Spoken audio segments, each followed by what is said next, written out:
Eh, Mi nombre es Santiago Gómez, adicionalmente soy secretario ejecutivo actual de la Federación Latinoamericana de Facultades de Comunicación y haré la moderación de este panel sobre redes de comunicación en América Latina. Me voy a permitir presentar a nuestros 5 panelistas.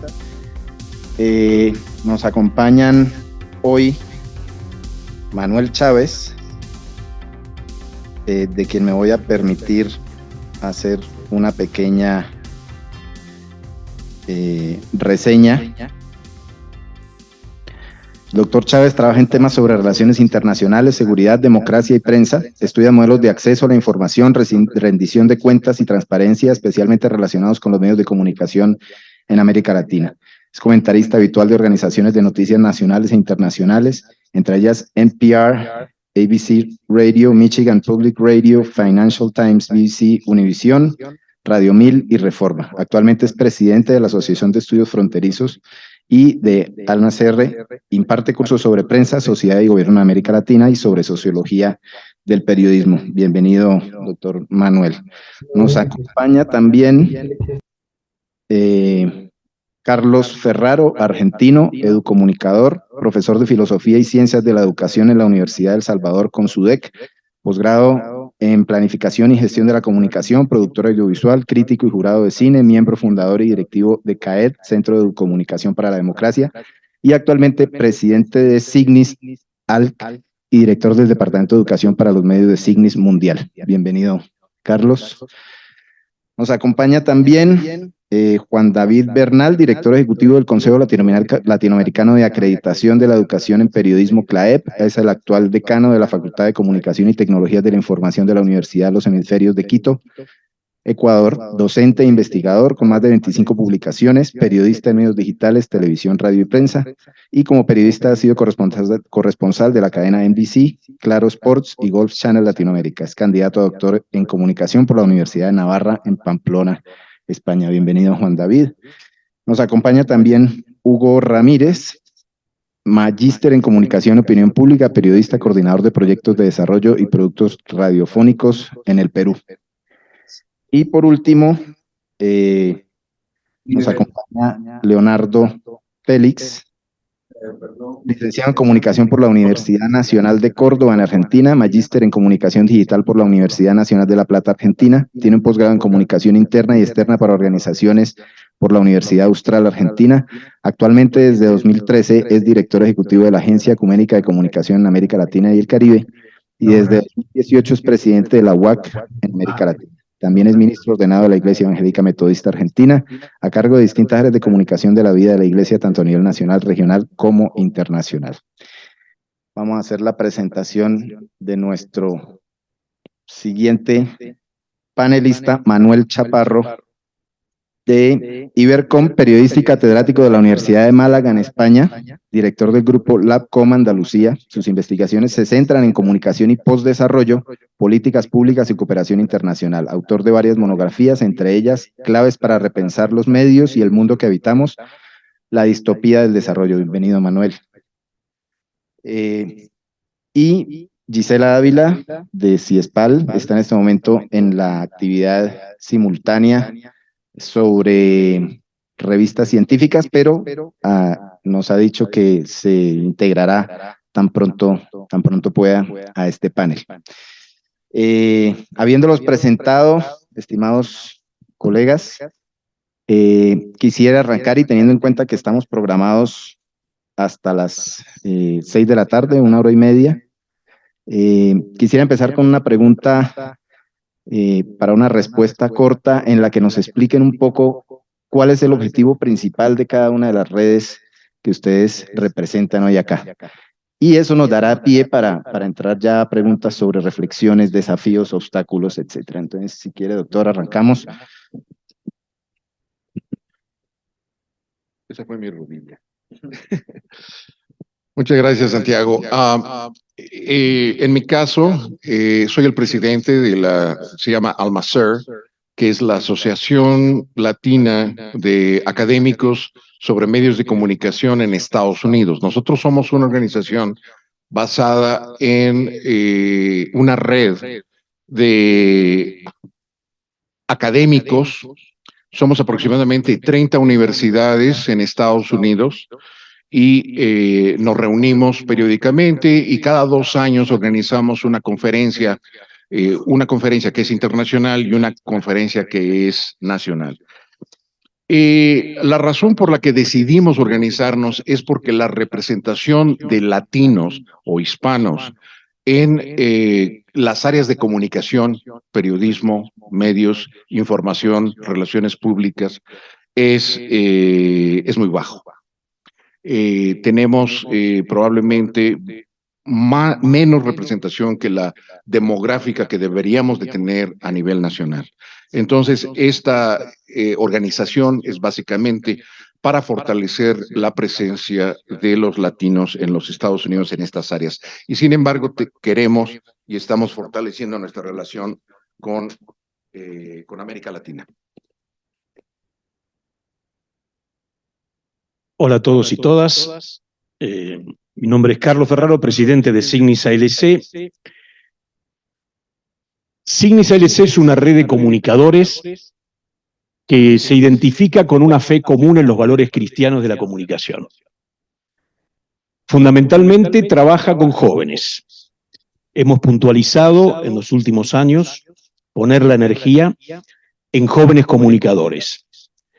Los jóvenes comunicadores que participan de proyectos arrancan por un sistema de formación y luego tratamos de construir una comunicación contrahegemónica para la transformación social en términos de la construcción de una cultura de paz. Obviamente que esto es una definición, es una formulación, detrás de eso hay una complejidad enorme, fundamentalmente por los desafíos que están acaeciendo en América Latina, y la comunicación que nosotros entendemos que construye una cultura de paz es la que atiende todas las problemáticas que están vinculadas con la injusticia.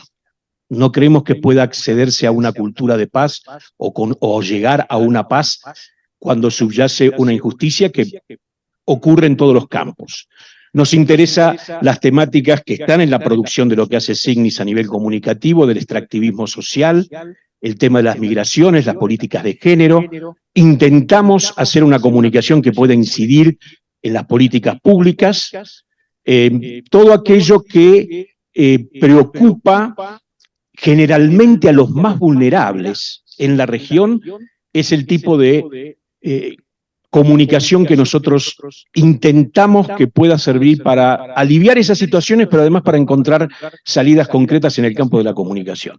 Como es breve, y la pregunta era breve, para una respuesta breve, no me extiendo en esto y le paso al colega. Tú tienes tu propio. Buenas tardes, mi nombre es Juan David Bernal, soy el director ejecutivo del CLAEP, el Consejo Latinoamericano de Acreditación de la Educación en Comunicación y Periodismo. El CLAEP es una organización que ofrece principalmente un servicio de acreditación a programas de pregrado en comunicación y periodismo en toda América Latina. El CLAEP aparece en el año 95, cuando en Cantigny, Illinois, en el marco de la Conferencia Hemisférica sobre la Modernización de la Enseñanza del Periodismo, tanto directores de medios como periodistas, como representantes de la academia y muchos decanos de facultades de América Latina, ven la necesidad de garantizar mediante un modelo de acreditación que la enseñanza tenga calidad, y calidad en términos no solo de lo que se entiende por excelencia académica, sino calidad en términos de pertinencia, de vinculación con la tecnología, de pertinencia con el mercado, de pertinencia con la labor del periodismo. El CLAEP es una organización que está vinculada directamente a la Sociedad Interamericana de Prensa. Tenemos nuestras oficinas en Miami. Somos una red que cuenta hoy por hoy con cerca de 30 universidades a lo largo de América Latina. Estamos presentes en 8 países: Argentina, Chile, Colombia, Perú, Ecuador, México. Algún otro se me pasó, pero somos 8 países con 30 universidades y básicamente fomentamos eso, ¿no? Buscamos mediante un modelo de acreditación basado en 7 estándares, garantizar que los programas que cumplan con estos estándares pues ofrecen una educación de calidad. Y por supuesto, al ser una institución que de alguna forma está vinculada a la Sociedad Interamericana de Prensa, para el CLAEP es fundamental el respeto de las libertades, el respeto irrestricto a la libertad de expresión, a la libertad de prensa, y es algo que nosotros buscamos garantizar a través de nuestro modelo de acreditación en las universidades que cuentan con esta acreditación.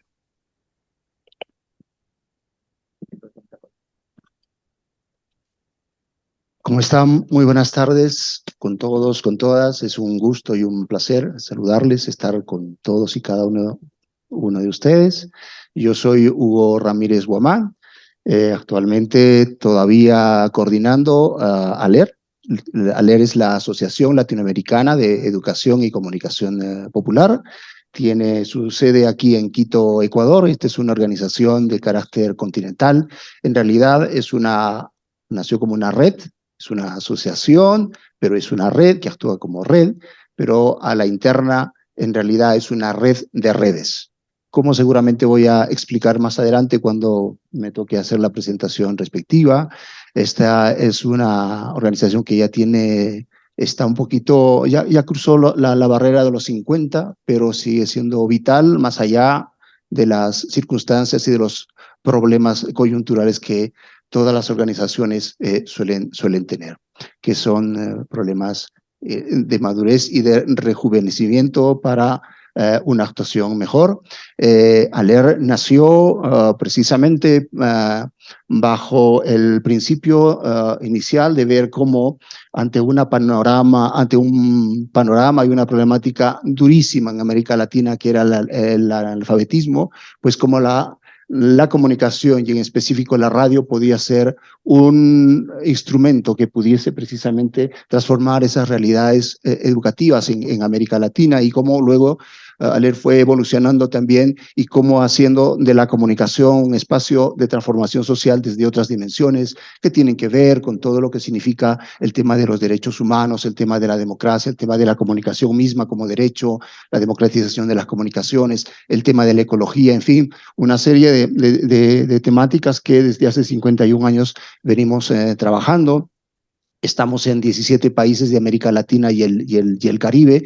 Son organizaciones, son experiencias de comunicación, muchas de ellas pequeñitas, pero también otras con una cobertura mayor, pero todas enfrascadas en esta línea de cómo hacemos comunicación popular, comunicación educativa, comunicación comunitaria, que lleve a procesos de cambio y de transformación. Eso es lo que podría decir inicialmente. Bueno, hasta ahí a ver. ¿Anda esto? ¿Se escucha? ¿Sí? No, porque más el cable no te va a dar. ¿Qué tal?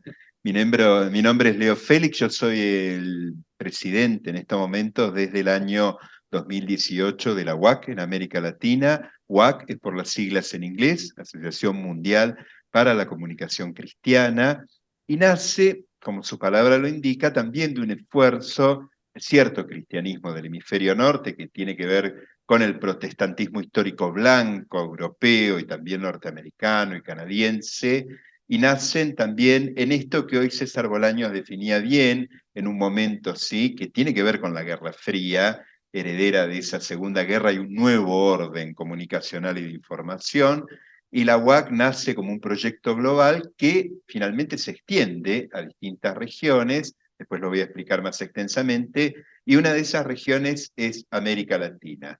Coincido en muchos aspectos en lo que fueron diciendo, con una cosa que sí la UAC en América Latina fue diferenciando y en el resto a nivel global también, que esa visión cristiana o cristocéntrica también fue mutando a lo largo de los años, más allá de quien les habla, es un ministro ordenado de una iglesia protestante, ¿sí? Esto fue mutando y tenemos esta pluralidad, diversidad y apertura a distintos tipos de espiritualidades que tienen que ver también con los ejes de trabajo, no solo a nivel global, sino también continentales, que tiene que ver con la movilidad humana, la migración propiamente, lo que es la justicia digital, el trabajo de género, que es muy fuerte, después se los voy a explicar a nivel mundial, la cuestión de nuestros pueblos originarios, ¿sí? Y todo lo que es cambio climático y cuidado del medio ambiente, coincidiendo también en esta visión de justicia, de derechos humanos, la comunicación como un derecho básico.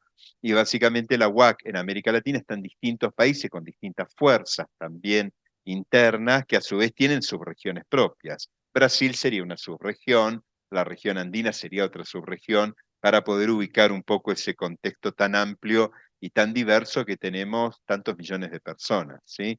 Y básicamente desde este lugar hacemos que esas espiritualidades manifiestas para gran parte del pueblo latinoamericano estén presentes desde sus organizaciones basadas en la fe, pero también influyendo e incidiendo en organizaciones de la sociedad civil, entendiendo que en esa espiritualidad hay un pleno ejercicio de los derechos, de la búsqueda de una vida digna, justa, donde los derechos se puedan ampliar y sean para todos y para todas. Así que lo dejo acá a mi colega, después explicaremos. Gracias, buenas tardes.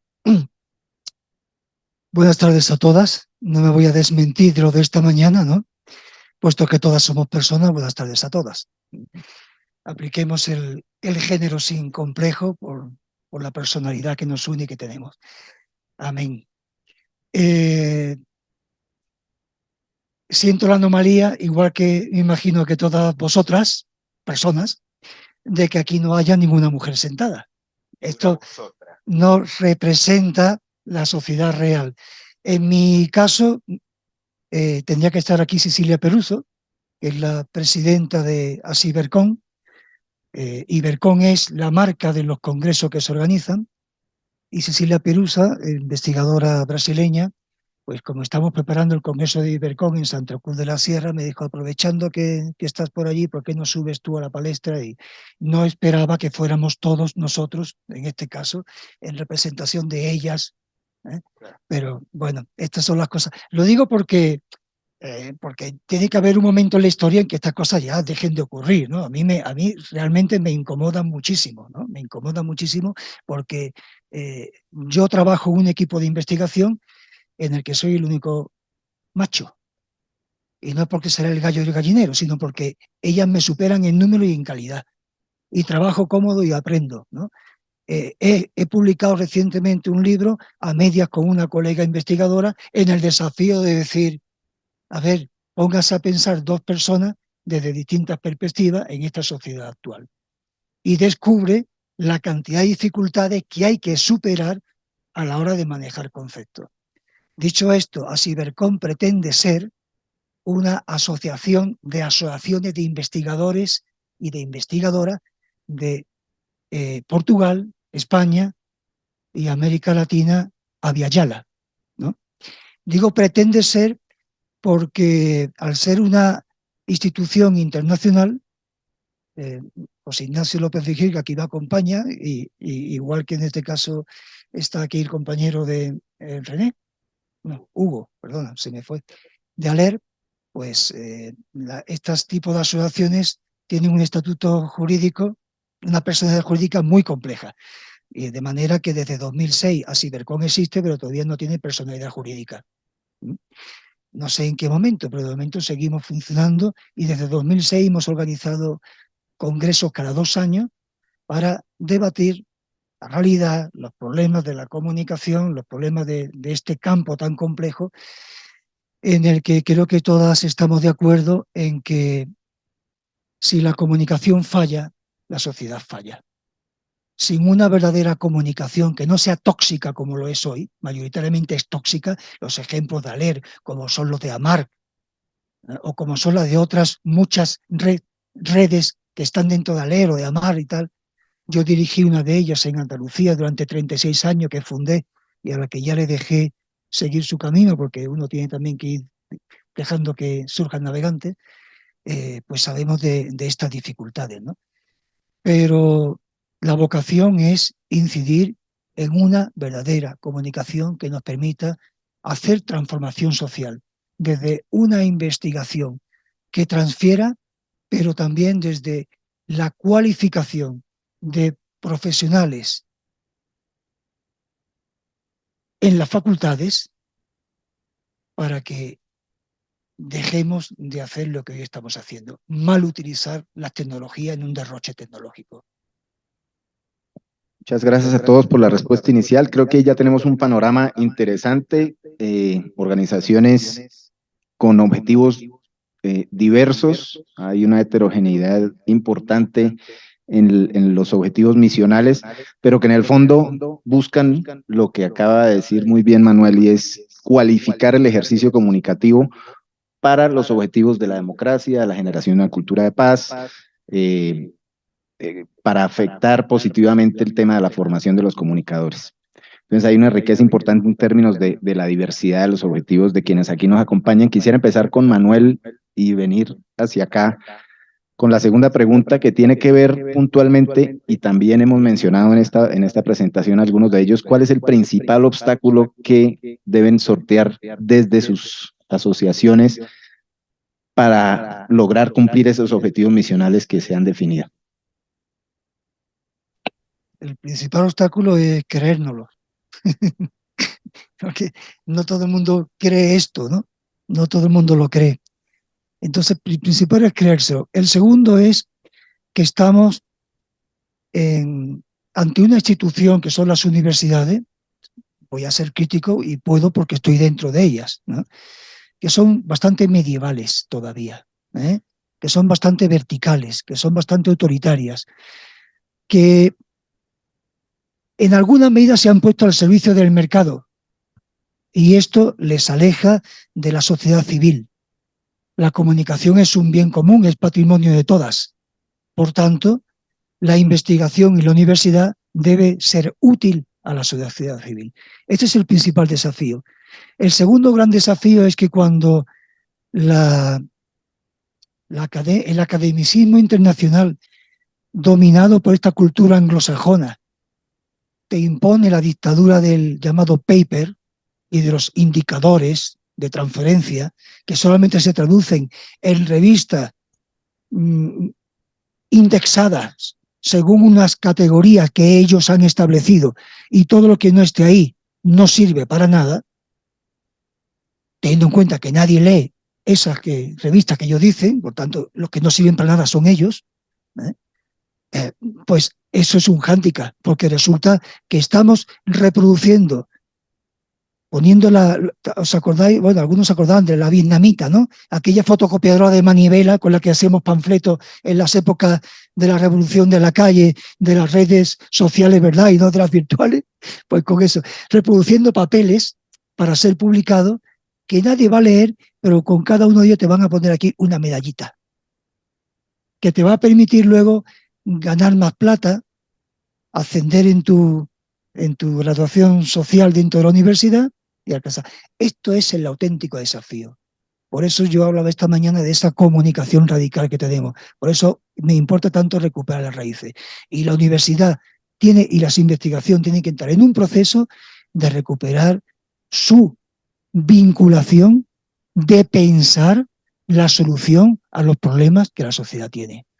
A un investigador, a una investigadora, a una profesora, a un profesor universitario, le pagan por dos cosas principalmente. Y eso es lo que tiene que estar en el centro de nuestra actividad. Le pagan por pensar, qué lujo, ¿verdad? Yo me dedico a pensar, pero a partir de que piensas, te pagan por hacer pensar y generar pensamiento crítico.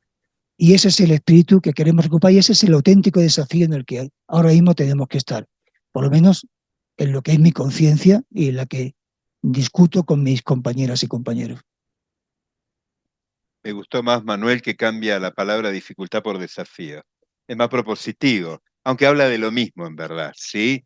Yo creo que para la UAC América Latina, que uno es parte de una línea de sucesión en una trayectoria de distintos comités ejecutivos regionales, que son las figuras que lo manejan. Acá tengo un miembro vitalicio, que es Alma Montoya, de Bogotá, Colombia, que es un privilegio tenerla acá con nosotros, una de las grandes comunicadoras.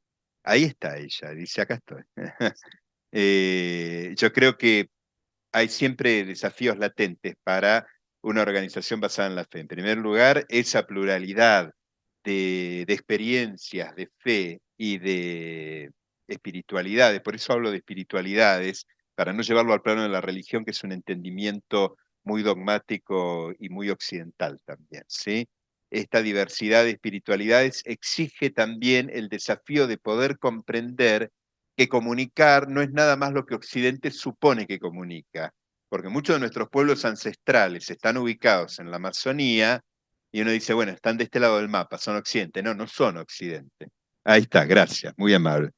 Ah, está perfecto. Digo, tener a nuestros pueblos ancestrales en la Amazonía, decir, bueno, están de la parte occidental del globo. No, en realidad no son Occidente, son otra cosa. Cuando uno escucha las experiencias, te las transmiten, ahí vos te das cuenta que verdaderamente, como decía un doctor que me daba clases, no sabemos un carajo de lo que hablan. ¿Sí? Porque es esto, vos no sabés nada de lo que te hablan, hasta que ahí te das cuenta que espiritualidad pasa por otro lado y comunicación pasa por otras vertientes. Este es un desafío permanente que la UAC asume como el derecho a la comunicación de pueblos sojuzgados desde hace cientos y cientos de años. Así también lo que es terrible, lo vuelvo a citar acá a mi amigo y hermano Manuel, es que sea un varón el que tenga que hablar también de uno de los desafíos fuertes como es la cuestión de género. ¿Sí? Eso después se los vamos a mostrar en un pequeño PowerPoint, cómo la cuestión de género es algo que marca también la historicidad de la UAC en América Latina, uno de los continentes más violentos en el mundo, uno de los desiguales también, de ahí esa violencia, con menos acceso a la justicia y con una profunda desigualdad entre varones y mujeres. Digo que yo esté acá, más allá de que es el resultado del voto de una asamblea, también habla del ejercicio cultural y el peso de esa cultura, ¿sí? Y por el otro lado, el desafío permanente para la América Latina precarizada que vivimos, y más después de la pandemia, tiene que ver con el dinero. Parte de nuestros desafíos más fuertes, varias veces hemos hablado, bueno, acá está Lorenzo Vargas, que también es parte y es oficial, ¿sí? de la UAC y tiene el trabajo internacional, de poder ver una buena gestión en América Latina, no lo digo como un bombo propio, sino como parte de un equipo de trabajo que se lleva a cabo con poco dinero, sin nada. Pero estas cosas también tienen límites en el tiempo. América Latina muestra que aún con 2 alambres puede hacer un sigurat, si quiere una cabaña. América Latina es la subsistencia y la resiliencia a pesar de todo. Y creo que las personas acá representadas no me dejan mentir. ¿Sí? La cuestión es cómo pegar un salto cuantitativo y cualitativo a esa precarización de subsistencia para pasar a lugares donde la resistencia sea efectiva con la circulación de bienes de uso, donde podamos acceder a nuevos campos también de luchas alternativas contra las hegemonías que nos dominan. Básicamente, estos son nuestros desafíos más fuertes. Mi querido. Me preguntas por el obstáculo. Ya te podría hacer un rosario de obstáculos en realidad. Pero yo quiero transformar el obstáculo en desafío, precisamente, porque en términos de obstáculos instrumentales, por llamarlo así, bueno, pues ¿a qué organización no le falta plata para funcionar? ¿No es cierto? Esto es la realidad y claro, y nos las vamos buscando y por eso seguimos vivos. Y por eso seguimos funcionando y por eso seguimos con la apuesta siempre presente de ver cómo la comunicación se convierte efectivamente en ese espacio que va logrando cambios y transformaciones, por un lado.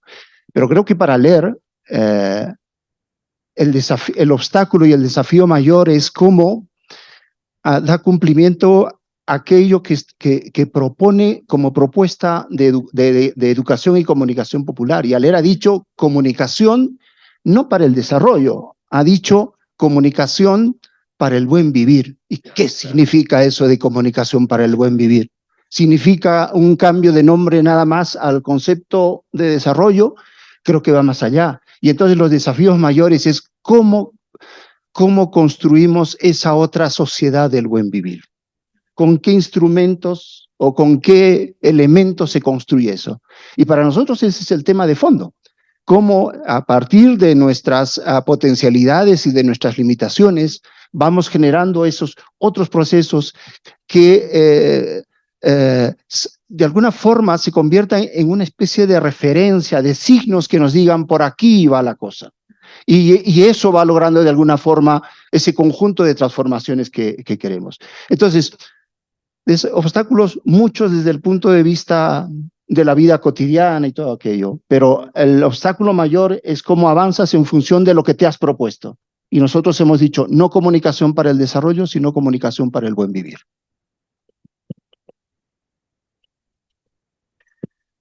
Bueno, yo creo que desde el punto de vista del CLAEP puedo mencionar dos desafíos, siguiendo la idea. Y cuando escuchaba a Manuel pensaba, claro, deben decir, este señor que está sentado ahí de la acreditadora debe ser anglosajón, malo, impositor de modelos, qué sé yo.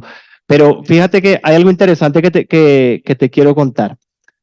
Cuando el CLAEP se funda, justamente, claro, observa el modelo norteamericano, que era el que existía de acreditación de las facultades de comunicación y periodismo, que es el modelo de la ACJMC, que es la acreditadora norteamericana que hoy existe y tiene mucho prestigio a nivel mundial. Pero el CLAEP hace algo interesante, y es que cuando toma el modelo de la ACJMC dice, esto no sirve para América Latina, esto no sirve, ¿cierto? Entonces, el primer desafío es cómo construimos un modelo de acreditación pensado para la diversidad de América Latina, porque tú vas a Arkansas y a Illinois y a Idaho y finalmente hay algo muy parecido, ¿cierto? Guardando la expresión, pero hay algo muy parecido. Y en el contexto latinoamericano, te subes a un avión hoy en Quito y vas a Bogotá y te das cuenta que la ley es completamente distinta, la economía es completamente distinta, la forma de contratación es completamente distinta, lo que tiene la gente en su cabeza es totalmente distinto. Entonces, pero claro, yo no diría, no, pues poner un modelo de acreditación debe ser un modelo de estandarización, y de hecho la acreditación tiene estándares, ¿cierto? Pero estándar entendido en la categoría de cómo cumples algo sin que sean todos exactamente iguales, ¿cierto? Porque finalmente también está la preocupación de cómo hacemos que la gente que va a las aulas, las universidades le cumplan la promesa de lo que quiera hacer esa persona, ¿cierto? Lo más importante son ellas, yo estoy de acuerdo contigo, las personas. Entonces, y ahí viene de alguna forma el segundo desafío, y es que cuando vemos las universidades en América Latina que enseñan comunicación y periodismo, quiérase o no se quiera entrar en una lógica de mercado, hay un problema serio, y es que la gente que se está graduando de comunicación, periodismo, lo que sea, no está consiguiendo trabajo y no está, y si consigue un trabajo no recibe una remuneración digna. Entonces, la pregunta es, ¿no es pertinente? Yo creo que, o sea, las carreras son pertinentes, en efecto son pertinentes, ¿cierto? Aquí ya sabemos que la comunicación, el periodismo juegan un rol determinante, eso lo tenemos todos claros, pero la promesa que hacen las universidades, ¿cómo garantizamos que sea pertinente para las personas, ¿cierto? Y que puedan de alguna forma vincularse a lo que quieran hacer, ya sea emplearse o servir o lo que sea, está muy bien, pero garantizarle eso, ¿no? Y por último, también veo que hay una frontera que se ha zanjado muy grande entre las universidades públicas y privadas en América Latina. Nosotros, de las casi 30 universidades que tiene acreditadas el CLAEP, solo una es pública, la Universidad del Tolima, que aspiró a la acreditación el año pasado y la obtuvo. Y te das cuenta que realmente son no solo dos mundos distintos, sino que también no se ha imposibilitado el diálogo entre la universidad pública y privada. Y yo creo que ahí también hay algo importante que desarrollar. Eso. Bueno, voy a tomar el guante que arrojó Manuel. Circunstancialmente tengo género masculino y me toca haber sido elegido por una asamblea legítima, pero puedo decirte que SIGNIS, que es una organización mundial, yo represento a la región de América Latina y Caribe. La presidenta es presidenta, la de SIGNIS mundial. La vicepresidenta es vicepresidenta, que fue la ex vicepresidenta de la región. La primera y segunda directora de la junta directiva de SIGNIS ALC son mujeres, son directoras. Y todos nuestros proyectos de formación y de ejecución en las producciones que hacemos, buscamos especialmente la equidad de género. Tratamos de predicar, o lo que predicamos lo ponemos en la práctica de lo que conforman nuestro pensamiento, nuestra mirada. Y tengo que agregar dos cosas principales que fueron tocadas, una de ellas por lo menos fue tocada acá. Los dos ejes que atraviesan todas las actividades de Signis en América Latina y Caribe son la educomunicación y el buen vivir. Esta mañana Manuel se refería a los pueblos precapitalistas. Nos interesa la cosmogonía, la filosofía, los vínculos de cómo se organizan socialmente, el vínculo con la naturaleza. Trabajamos con proyectos de defensa del medio ambiente inspirados desde esa filosofía y desde la riqueza que genera el trabajo que ha hecho Francisco con el documento o con la encíclica Laudato Si y la actualización de la misma. Creo que hay ahí materia prima suficiente, yo diría incuestionable, siempre con una mirada crítica. Nosotros somos críticos también hasta de lo propio que producimos. Entendemos que la educomunicación, voy a tomar palabras que se dijeron esta mañana y que las dijo uno de los oradores, Efendi Maldonado.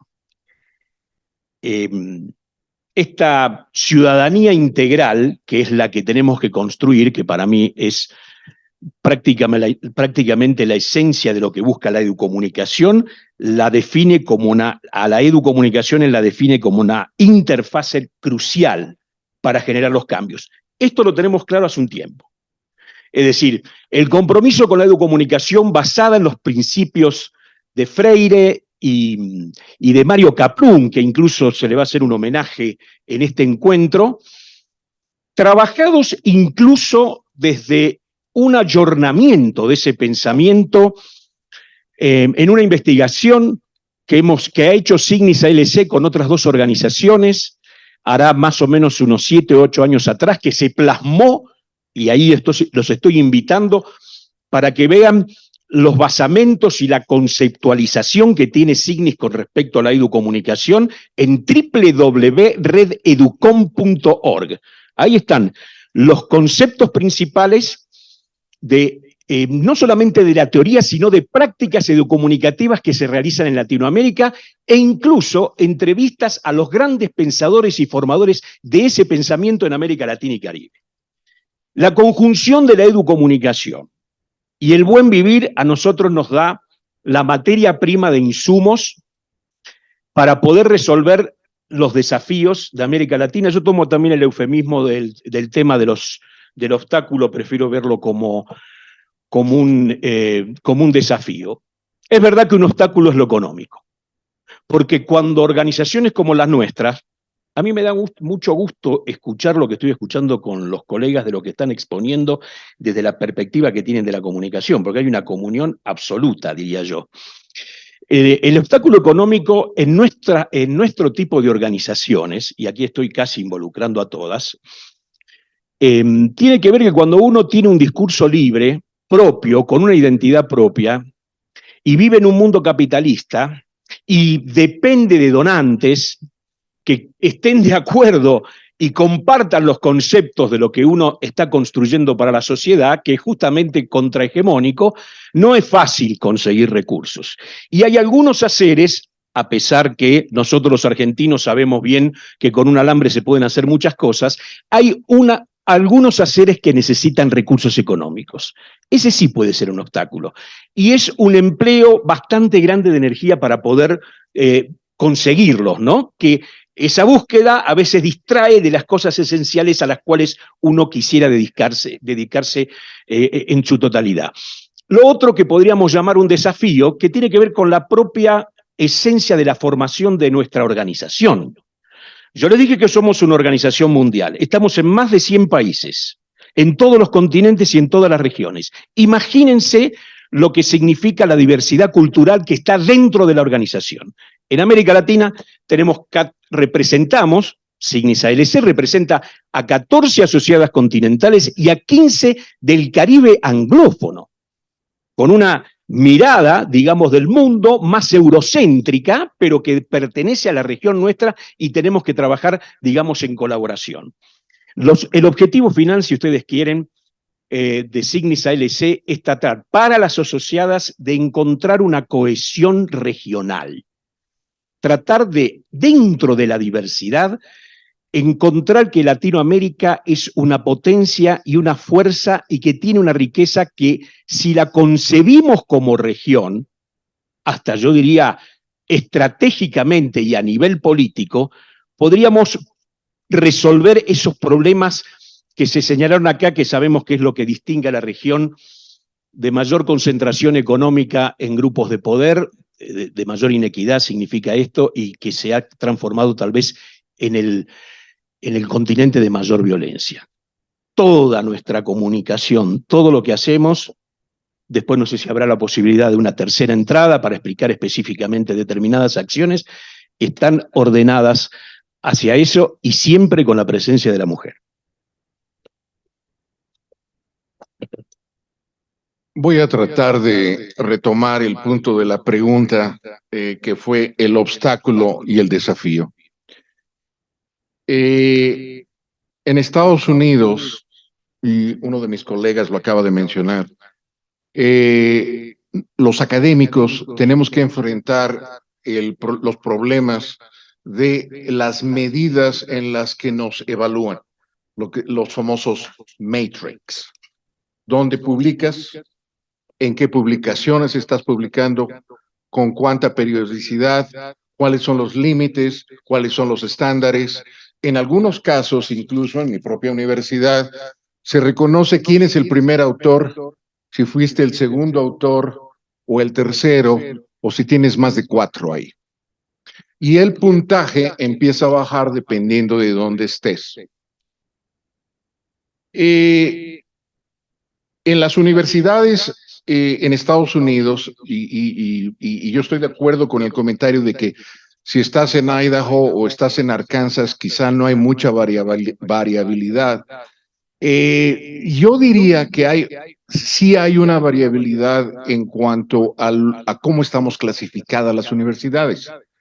Hay lo que se llama el R1, R2 y R3. R1 son las universidades que hacemos fundamentalmente investigación. La R2 son las que hacen investigación y enseñanza. Y R3 son las que hacen fundamentalmente enseñanza.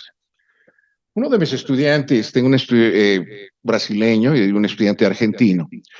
Los dos me decían, oiga, profe, yo no quiero tener la vida que usted tiene, porque estoy en una R1 y tengo que tener cada año mis medidas que no puedo cambiar porque me correrían y perdería el trabajo, mi querido tocayo. Es el hecho de que tenemos que seguir con esas medidas hasta que las podamos ajustar. Y entonces, lo que yo le decía a mi estudiante argentino es, ok, si no quieres tener esta actividad como la que yo hago, puedes irte a una R2 o te puedes ir a una R3. Y ya le expliqué cuál era el proceso. Y a final de cuentas, él decidió, ok, me voy a ir a una donde yo puedo hacer enseñanza e investigación, no nada más investigación. El brasileño, la brasileña, me dijo, no, yo quiero dar enseñanza, mi compromiso es en las clases, dando enseñanza y enseñando a América Latina, dando a conocer a América Latina en los Estados Unidos, porque hay un desconocimiento total de América Latina. El caso es de que es nuestra obligación en el profesorado ayudar a los estudiantes a entender estas medidas que para mí son los desafíos más importantes que tenemos, porque es precisamente la razón por la que no tenemos suficientes latinos en la composición académica en las áreas de comunicación en Estados Unidos. Porque hay ese rechazo natural a las medidas de creación, porque nos están midiendo todo el tiempo. Y bueno, el punto es, yo siempre he asumido la tesis de que si uno está dentro del proceso, tiene una mejor capacidad de poder cambiar el proceso. Si uno está fuera del proceso, uno puede ladrar y gritar y estar no de acuerdo, pero muchas veces cuando está uno dentro del proceso se puede cambiar. En la Facultad de Comunicación y Periodismo, en donde yo estoy en Michigan State, que es la R1, nos llevó casi 10 años hasta que pudimos cambiar un criterio de evaluación en donde quienes presentaban cuestiones artísticas o documentales o films tenían que tener también un jurado de acreditación. y que también está acreditado por la asociación de AGMC, la Asociación Mundial de Periodismo y Medios de Comunicación, y que le da la acreditación necesaria para reconocer que si alguien hace un documental con la capacidad de tener premios o reconocimientos de sus compañeros, ese reconocimiento es equivalente al hecho de que yo publiqué en una revista que solo la leyó mi tocayo Chaparro y que pudiera ser. Sí, no pone atención. No pone atención con las acreditaciones, no. El punto no es de que efectivamente muchas veces publicamos en revistas que solamente la leen 10 personas y el jurado que lo estuvo leyendo. Pero vaya, es así. Es así. Y entonces llegamos a la conclusión con los estudiantes. Si no quieres tener esta vida, entonces te puedes ir a otras instituciones y trabajar ahí. Pero lo que siempre hemos tratado de hacer es inspirar a nuestros estudiantes de América Latina a que la única manera en que podemos tener voces dentro de los Estados Unidos y dentro de las universidades es precisamente participando en la academia.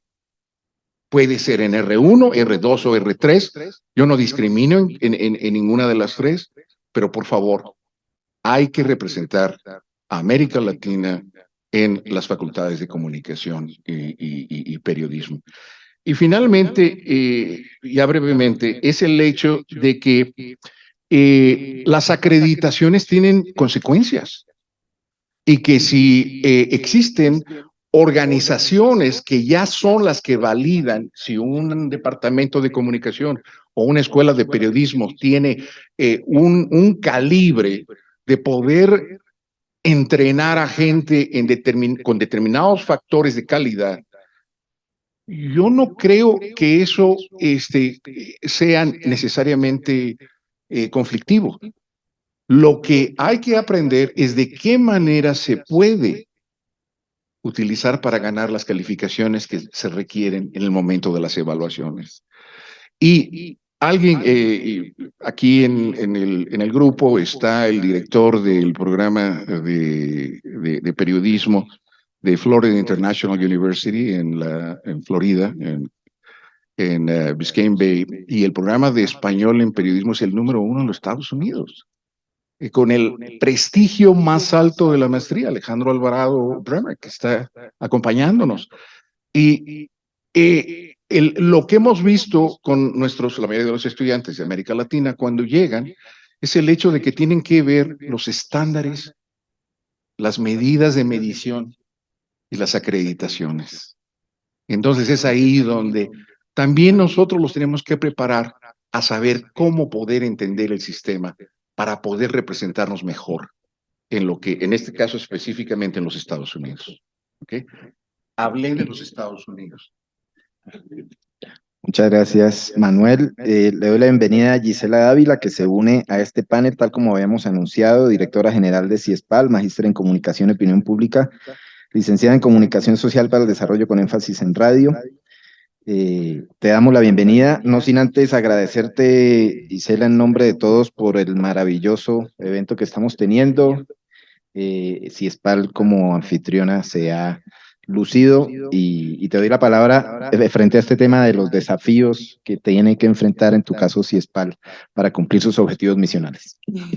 Muchísimas gracias, buenas tardes con todas, con todos. Gracias también por hacer que este congreso esté saliendo de la manera en la que está saliendo. Creo que cada quien contribuye también desde su espacio con los debates, con los argumentos y con la vivencia que tenemos desde todos los espacios en donde hemos estado, y eso hace que nos replanteemos cómo va a ser el futuro, este futuro de la comunicación, de las organizaciones, de las revistas, de los derechos, de todo lo que vamos trabajando y haciendo en nuestros espacios.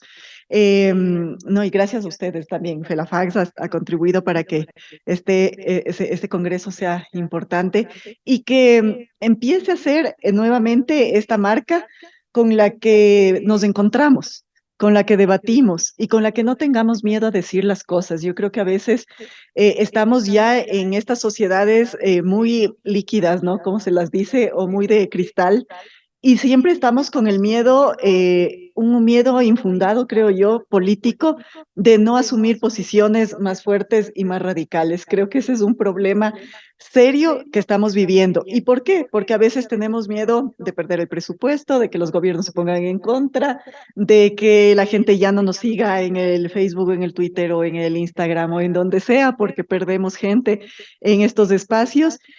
Y creo que es un desafío ya sacudirnos de esto. Creo que antes, cuando se hablaba en los 70, en los 80, 90 de la comunicación, siempre se planteaban cosas muy complicadas y cosas que estremecían, o sea, estas estructuras, este árbol de 10 palos se estremecía de los planteamientos que se hacían y después fueron realidades y se dieron campos, por ejemplo, para la comunicación comunitaria y popular, que en un momento ni siquiera se la pensaba como un campo de estudio.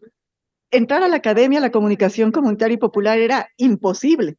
Y ahora está en la academia, y ahora se la estudia, y ahora hay libros publicados y tesis publicadas sobre el tema, y tenemos revistas indizadas que hablan de cómo se ha trabajado desde la comunicación comunitaria, popular y alternativa. Entonces, creo que es hora también de plantearnos y romper estos moldes en los que nos han impuesto y plantearnos qué viene. Si bien es cierto, hoy tenemos algunos desafíos y algunas preocupaciones que sí, que tienen que ver, como decía Hugo, perdónenme en que no estuve desde el principio, tenía que hacer el lanzamiento de la revista abajo en el auditorio y hasta subir ya se empezaba este espacio, pero lo que decía Hugo, ¿a quién no le falta dinero? A todos y todas nos falta dinero para hacer los proyectos, los planes. Cada vez las políticas de gobierno nos recortan más presupuesto, no, nos asfixian. Esa es la realidad también de Ciespal. Sin embargo, hemos creído en que hay que romper el modelo, hay que romperlo. Si nosotros esperamos a tener la cantidad de dinero que se requiere para un congreso de esta naturaleza, no lo hacemos. Entonces, ¿qué hemos hecho? Pedir la colaboración, pedir el apoyo. Por eso es que yo les agradezco a ustedes, porque cada persona que ha venido acá también ha puesto su dinero, su tiempo, su esfuerzo para estar hoy aquí en Quito. Entonces, creo que es posible hacerlo. Creo que las voluntades son las que mueven al mundo y mueven las condiciones en las que estamos. Y eso también hace que se caigan y se rompan las ideas como la de que el tiempo es oro, ¿no? Que nos han vendido desde hace muchísimos años y que repetimos y repetimos y repetimos, y que, por ejemplo, a veces los medios comunitarios sí la desconocen. ¿Por qué? Porque en un medio comunitario, por ejemplo, una radio alternativa, si es que hay que hablar de un tema y nos tenemos que pasar hasta la medianoche o 3 días hablando del mismo tema, se va a abrir los micrófonos y se va a dejar que la gente venga y hable y diga desde su propia voz, desde su propio contexto, desde sus propios conocimientos, lo que piensa y lo que hay que hacer. Y se llegan a acuerdos que sí, que generalmente serán más largos, ¿no? No es la voluntad de votemos y gana la mayoría, sino que es ponernos de acuerdo. Y el ponernos de acuerdo implica escucharnos y implica también respetar lo que dicen las otras personas, pero más allá de eso es llegar a acuerdos mínimos, a consensos donde estemos de acuerdo en esa parte puntual y desde ahí lanzar lo que queremos. No digo que seamos iguales, más bien que seamos muy diversos, muy diversas, pero que desde allí tratemos, desde esa diversidad, encontrar ese aspecto que sí queremos ir y juntar los esfuerzos. Ahí cambiaría todo lo que estamos trabajando. Yo anoté algunas cosas, voy a ser muy rápida porque sé que el tiempo también está complicado ahora, aunque no es oro, pero sí está complicado por las actividades que tenemos. Creo que hay retos fuertes que tenemos que tener y que desde Ciespal queremos fortalecer con mayor incidencia, es el tema de los planes nacionales de comunicación. No hay que dejar de hablar de esto. Cada vez nos dicen y nos quieren engañar diciendo, si ustedes quieren como medios comunitarios o como ciudadanos y ciudadanas más medios, ábranse un medio en Internet, abran la radio en Internet, abran la televisión en Internet. Y esto es una farsa. ¿Por qué las grandes cadenas, las grandes corporaciones no dejan de salir en señal abierta? ¿Por qué siguen peleando por las frecuencias? Este es un tema que no debemos descuidar y que el Internet, si bien es cierto, nos da algunas facilidades, no es la solución. El Internet cuesta. Y ya ahí abre una gran brecha. Quien no puede pagar ahora y después de la pandemia ya no puede estudiar tampoco. Quien no tiene o quien tiene en su casa y en zonas rurales una computadora o un celular, tiene que elegir cuál de los 3 hijos estudia o quién quién de la familia trabaja, porque entonces ya no se tiene acceso. Estas son cosas que tenemos que preguntarnos y que tenemos que plantearnos con mucho rigor y con mucha fuerza para reclamar a los estados lo que nos están haciendo. Nos están abriendo más brechas y no nos estamos dando cuenta porque muchas veces desde las zonas urbanas y desde los lugares donde tenemos cobertura, no pensamos cómo viven los otros lugares. Niños, niñas y adolescentes que hoy en día tienen una bajísima comprensión de lectura después de haber estado un año encerrados por pandemia. ¿Qué hacemos los medios frente a eso? Creo que es algo que nos compromete y que tenemos que cambiar. Otra cosa es el cuidado del ambiente, la salud mental. No voy a entrar tanto en estos temas, pero tenemos que tratarlos. Ya el ambiente no soporta más la contaminación que estamos viviendo, el consumo excesivo de ciertas cosas o la producción excesiva que luego se bota, ¿no? De comida, de ropa, de instrumentos tecnológicos, y que tenemos que tener una conciencia sobre ese consumo. No se diga la salud mental, que con todo lo que ha dicho UNESCO de infoxicación, infodemia y todo lo que estamos teniendo de hiperinformación, se nos complica muchísimo. Creo que también es importante hablar sobre comunicadores y comunicadoras que hoy en día tienen que ser también diseñadores, fotógrafos, fotógrafas, tienen que hacer muchísimas cosas, editoras, todo. ¿Para qué? Exacto. ¿Para qué? Para que ya no salga solo una noticia, sino que la noticia ya, por ejemplo, la radio ya no solo se escucha, se lee, se ve, la televisión se lee, o sea, ya los medios tienen otro consumo, otra forma, y eso está complicando también la vida de los periodistas y comunicadores y comunicadoras que están estudiando. Creo que hay que tener una línea fuerte sobre esto también. Y pensar en los peligros que tiene todo lo de la inteligencia artificial, porque ahora nos dicen, bueno, no importa, ya si no sabes hacer fotos o lo que sea, no importa, creamos una en inteligencia artificial. Y esto es un peligro, o sea, realmente tenemos que pensarnos desde la ética en el uso de la inteligencia artificial, no solo en los trabajos, en la academia. No sé, aquí creo que el problema mayor que estaban pasando la academia era que los estudiantes estaban haciendo sus ensayos, sus textos con inteligencia artificial y los profesores no podían identificar si era o no era inteligencia artificial porque con los algoritmos hay tantas posibilidades. Se pone un tema, el mismo tema lo incluyo yo ahorita en la inteligencia artificial y lo escribimos todos nosotros acá y te salen todas las versiones, no te salen repetidas, te salen versiones adaptadas de acuerdo a lo que yo he buscado, a lo que yo he encontrado, a lo que supuestamente el algoritmo ve que a mí me interesa. Entonces son cosas que hay que también ponernos como estos retos y como estas preocupaciones de qué es lo que está sucediendo. Cada vez nos están quitando la capacidad de reflexión, la capacidad de análisis, la capacidad de crítica, porque es fácil hacer una cosa que la construya la inteligencia artificial. Y claro, tal vez la hace muy bonita, muy interesante, tal vez tiene muchos datos, pero no es algo hecho por las personas, con sentimiento, con angustia por lo que se vive, o también con esperanza, ¿no? Que la esperanza es algo que no tenemos que quitarnos. Quiero usar una frase también que es bastante fuerte, pero que creo que desde la academia hay que pensarla. Y es un trabajo que hizo el profesor Servino hace algunos años y que hablaba de una crítica a lo que está pasando hoy en las universidades. Y decía que las universidades están haciendo profesionales a la carta. Entonces, si necesitamos más personas que sepan de algoritmos, todas las universidades hacemos profesionales en algoritmos. Si necesitamos más personas que hagan, qué sé yo, tecnologías espaciales, nos encargamos de eso. Pero ¿dónde está la crítica? La crítica solo está en las empresas, en los gobiernos, y no es una crítica que nos construya como sociedad, sino que más bien es una crítica y un encerrarse para que ellos sigan manteniendo su poder político, económico, que es lo que les interesa. Y los demás solo somos obreros y obreras de lo que se quiere en estos espacios. Entonces creo que también tenemos que sacudirnos un poco de esto. Y para ir terminando, dos temas más puntuales, perdón que me alargué creo que mucho. Lo de las revistas, ¿no? Nosotros también aquí en CIESPAL tenemos nuestra revista Chasqui, cumplió 50 años el año pasado, es el mayor repositorio de lo que ha sucedido en la comunicación en América Latina, y se puede encontrar toda esta historia riquísima de lo que ha sucedido, y nosotros la hemos abierto para que desde el número 1 ustedes la puedan descargar y revisar.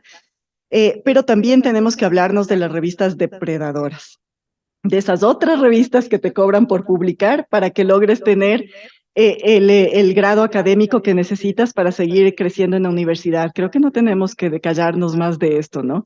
Son negocios y sobre todo lo que hacen es que cada vez más profesionales tengan que seguir pagando para poder seguir teniendo sus currículos al día y poder seguir en las universidades. Creo que esto es un tema que ya hay que denunciarlo, hay que pararlo y trabajar con revistas éticas, que es sumamente importante. Aquí un tema que sí es grave también, y es que en Latinoamérica y en algunas universidades de Europa y de Estados Unidos, no se cita a las personas que estamos en nuestra región, a latinos y latinas, no se las cita. Y cuando las citan, muchas veces algunos profesores, algunas universidades te quitan, porque dicen, ¿quién es? ¿Dónde están los libros? ¿En qué revistas ha publicado? Si esta revista no tiene todo el prestigio que debería tener. Y eso es un daño que nos estamos haciendo desde nuestra propia región. ¿Por qué tantas profesoras, profesores que están hoy acá no ponen a trabajar a sus estudiantes con investigadores e investigadoras de Latinoamérica? ¿Por qué no se citan las revistas de Latinoamérica? Eso es alguna crítica que nos tenemos que hacer y tenemos que empezar a ser fuertes como región. Si nos juntamos y realmente empezamos a hacer estas citaciones, van a ver cómo cambian los rankings de las revistas así muy rápidamente. Y eso solo lo dejo planteado. Y finalmente, el tema de las mujeres, del género y de todos los espacios en donde realmente tenemos que estar y no siempre es posible. Lamentablemente hay que denunciarlo y decirlo cada momento. Para nosotras las cosas no vienen fácil. Aquí, por ejemplo, en el Congreso nosotros hicimos una invitación a muchísimas más mujeres, pero conversábamos con Rosa, la compañera también que está por acá, que no sé si, no, está abajo creo, sobre, por ejemplo, ¿qué pasa? ¿Por qué no vinieron más mujeres al Congreso en estos espacios? Porque tienen otras responsabilidades, porque no solamente tienen que estar en esta parte académica, sino en las familias, en los trabajos, en todos los otros espacios que no les permiten viajar, por ejemplo, ¿no?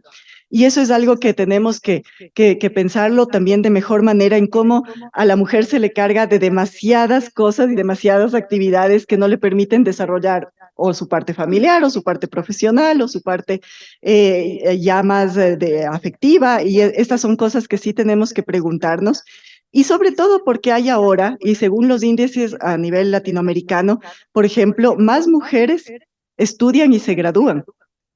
Sin embargo, estas mujeres no encuentran trabajo, o si tienen trabajo, ganan menos que un hombre en el mismo cargo.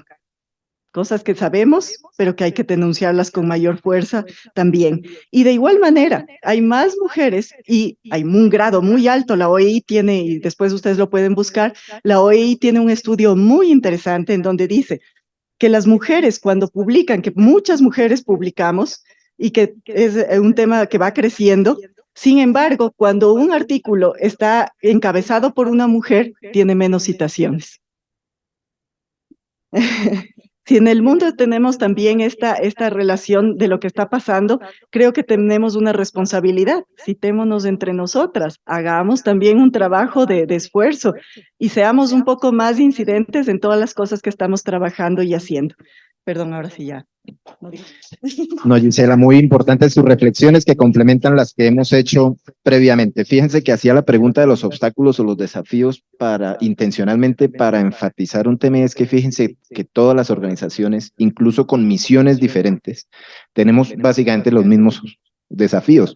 tema de la igualdad de género, el tema de la financiación es evidente, el tema de la desconexión entre universidad, sociedad, medios, etcétera.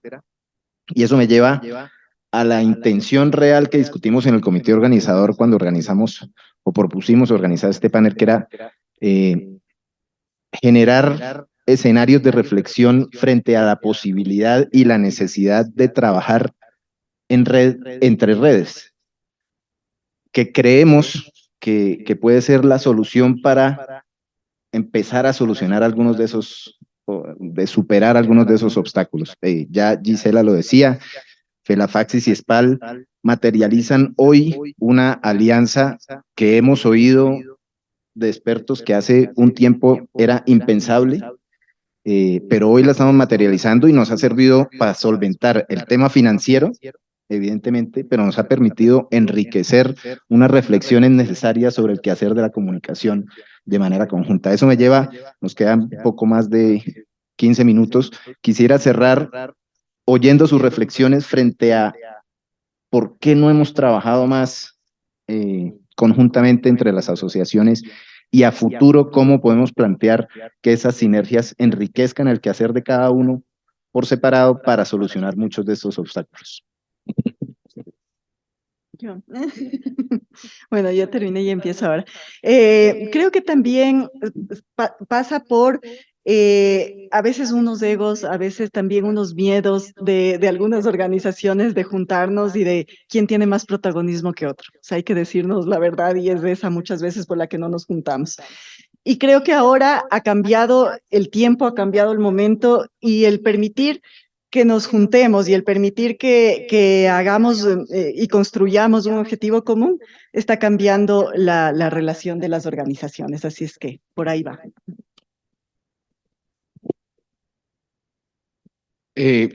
Yo hago eco precisamente de esa posición. En algún momento el comité directivo de Almacer nos preguntábamos por qué no tenemos más relación con las organizaciones de América Latina de comunicación. Y la respuesta fue muy simple, porque no sabíamos de la existencia de ellas excepto por dos, Falafax y ustedes, CISPAL. Entonces, de alguna manera, también este es otro problema. Yo fui director de estudios latinoamericanos en mi universidad, del Centro de Estudios Latinoamericanos en nuestra universidad. Y tenemos nosotros financiamiento federal para colaboración con América Latina. Y uno de los problemas principales de colaboración es el hecho de encontrar a profesores que puedan establecer los núcleos de investigación y colaboración permanente. Ese fue el reto principal que yo tuve. No podía yo sostener un acuerdo de colaboración entre la Universidad X y nosotros sin que hubiera dos profesores que estuvieran trabajando o que tuvieran un proyecto de investigación que les ayudara a seguir funcionando. Esto, a mi juicio, es algo que tenemos que trabajar. En Almazar tenemos nuestra conferencia internacional el próximo año, abril 5 y 6, en mi universidad en East Lansing, en Michigan. Y estamos invitando a todos ustedes, vamos a hacer la convocatoria, estamos enviando toda la información para que ustedes hagan presentaciones académicas, pero al mismo tiempo las organizaciones estén representadas y que podamos establecer vínculos de colaboración en un solo lugar con 30 universidades de Estados Unidos y que podamos ver de qué manera empezamos a construir una actividad más sistemática, más organizada y de más continuidad.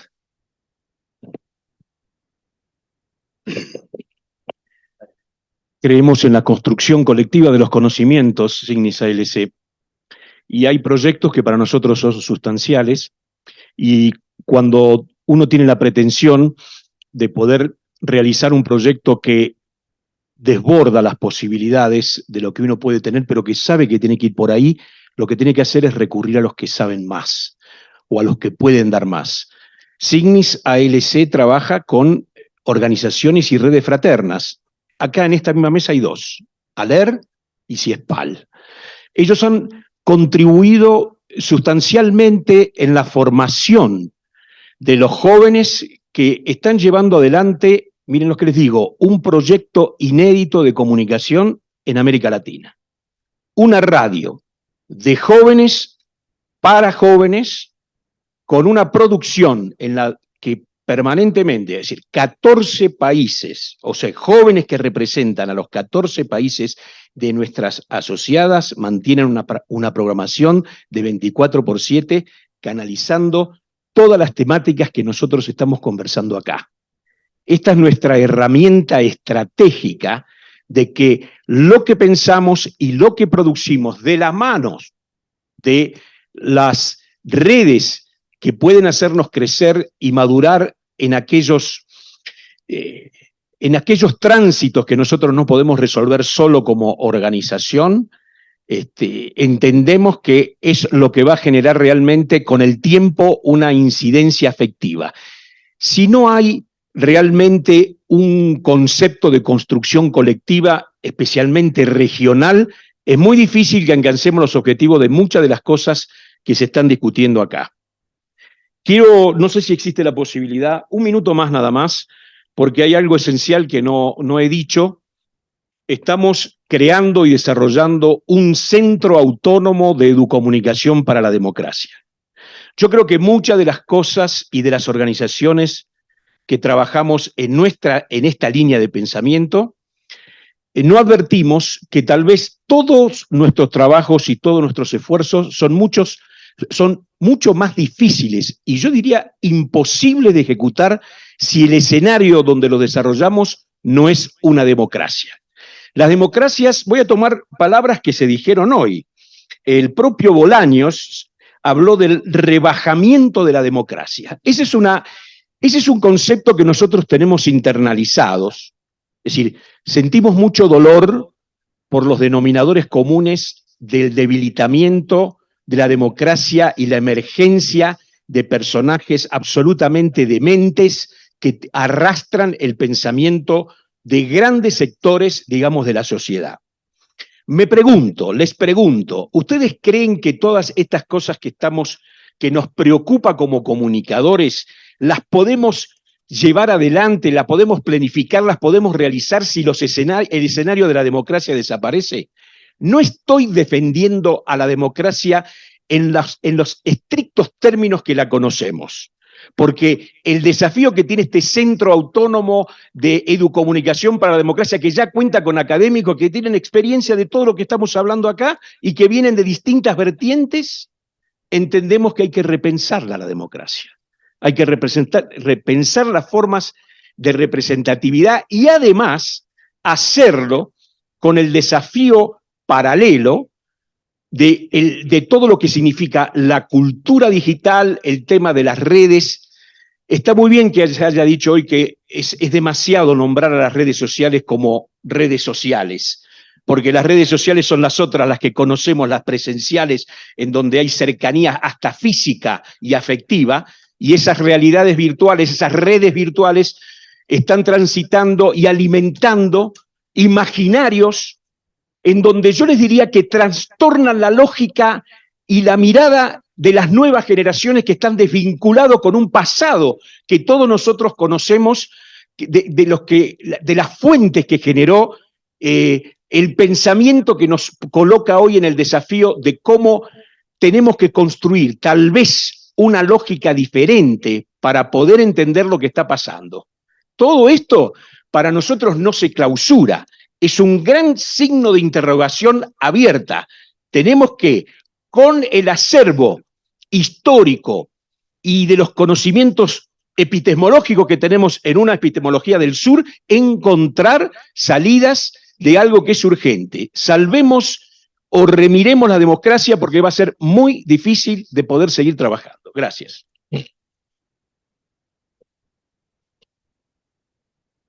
¿Cuál es la pregunta? No, mentiras, no, sí te estoy molestando.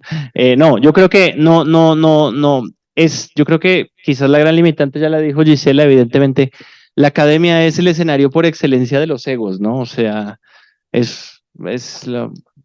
ya desde cuando el profesor llega y dice, el 5 para mí, de ahí para abajo el resto. Y entonces sí hay como, yo creo que es necesario hackear un poquito el sistema universitario, ¿cierto? No restando la importancia, pero sí rompiendo un poco esas estructuras que además trascienden a este tipo de redes, ¿no? Porque la gente, como tú decías, no quiere colaborar porque cada quien quiere sobresalir más que el otro, ¿no? Entonces, yo creo que tenemos que trabajar. Me gustó mucho el concepto de red de redes, me lo llevo. Y de parte de CLAEP estamos abiertos. Yo te tomo la palabra de la invitación que nos has hecho. Conozco East Lansing, así que me encantaría volver a Michigan State, así que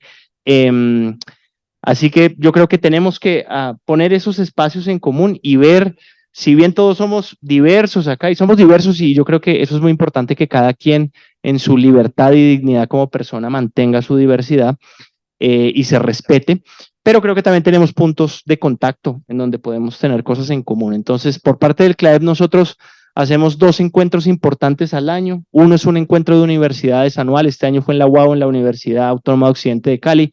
El próximo año será en la Universidad Anáhuac en Cancún. Está la invitación abierta para que podamos colaborar de alguna forma. Y también todos los años la Sociedad Interamericana de Prensa hace su asamblea anual.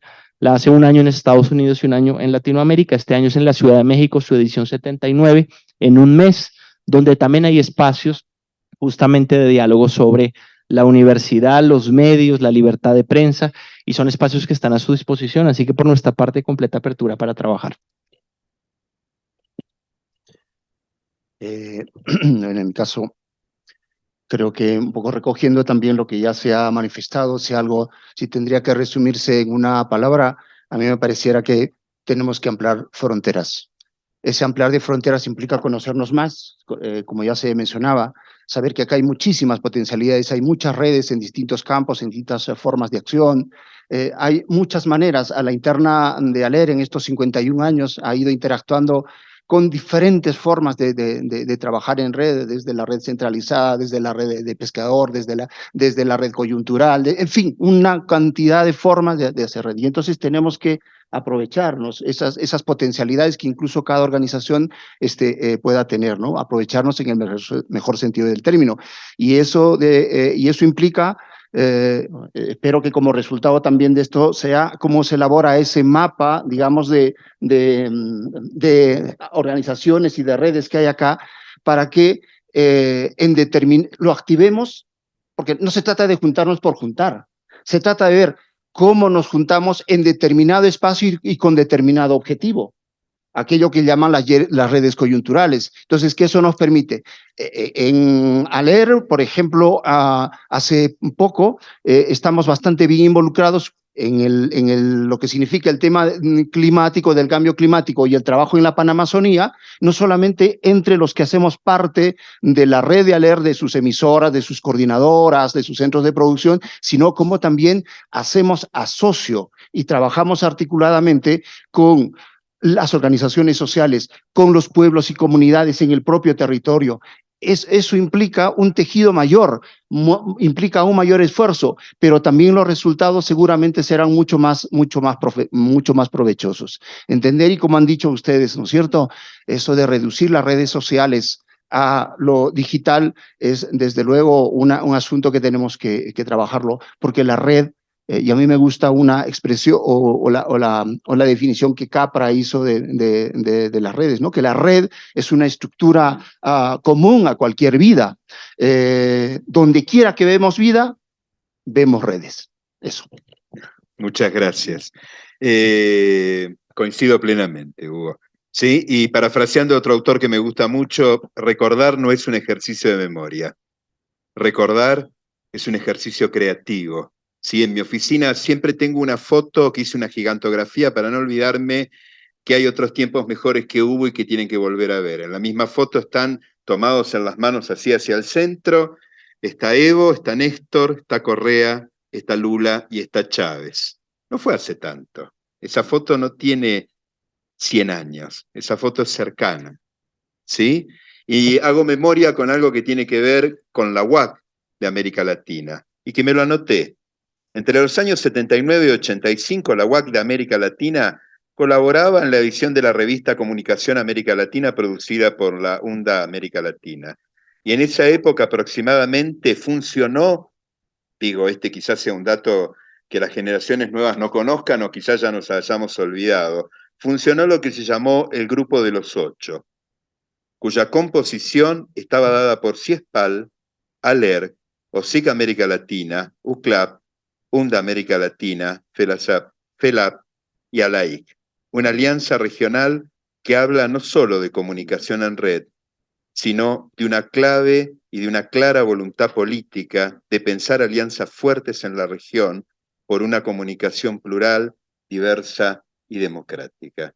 Digo, recuperar nuestra propia memoria es un acto político de crear ese futuro imaginado en este presente. Y yo quiero ir ahí, a este presente.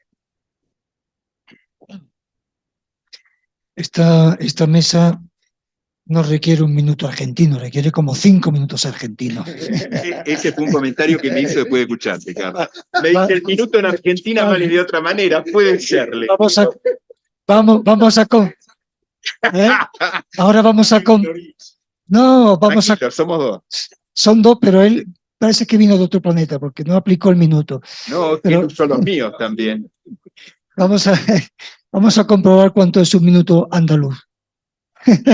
Ya te dije 1 millón de veces que no exageres. No, dale. Yo desafío. De Triana.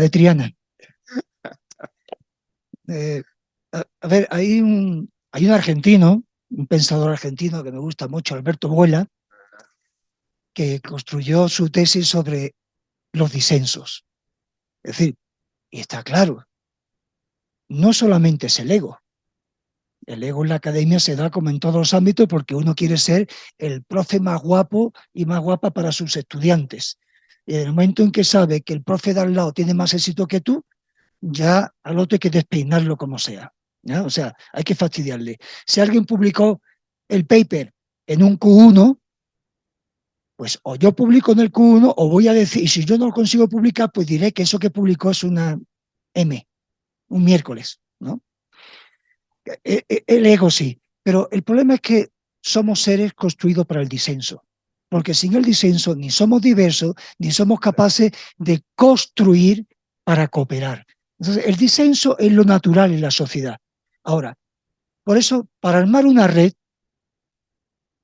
lo que hace falta, y ahí a mi admirado José Ignacio, que tanto trabajó en Amar y del que tanto aprendí en esto de construir, hay que radiografiar los disensos. Lo importante es radiografiar cuáles son los disensos sociales que existen para ver dónde están los elementos comunes, como bien decías. Y a partir de ahí poder hacer red.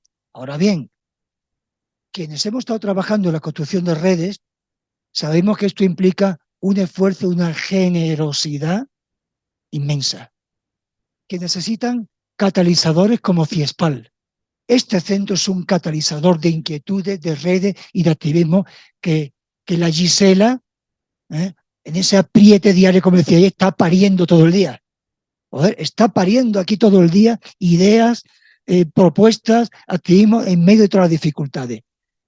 Es decir, si nos sentamos y le echamos tiempo a trabajar en cómo construir redes, no por construirlas, sino para que tengan incidencia, para que se caguen nuestros gobiernos.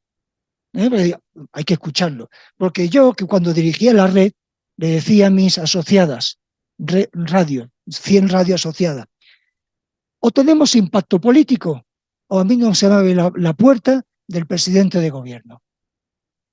Y hasta que no lo conseguí, no paré. Y hacíamos discursos informativos de lo que decía la sociedad para que el político dejara de tener el micrófono y lo tuviera la sociedad. Y en ese momento conseguíamos en una red, como hace Oler, que se nos abrieran las puertas para escuchar en qué queríamos. Entonces, estas redes de investigación que marcan el futuro de lo que debe de ser una sociedad construida del bien común, y ahí es donde lo privado y lo público deben de converger, lo importante es el bien común, no la plata. Esa es la convergencia, debemos de empezar a construir. Cito 2 ejemplos que funcionan y que deberían ir a más. La UIT, la Asociación de Universidades de España y Portugal, iberoamericanas, funciona bien.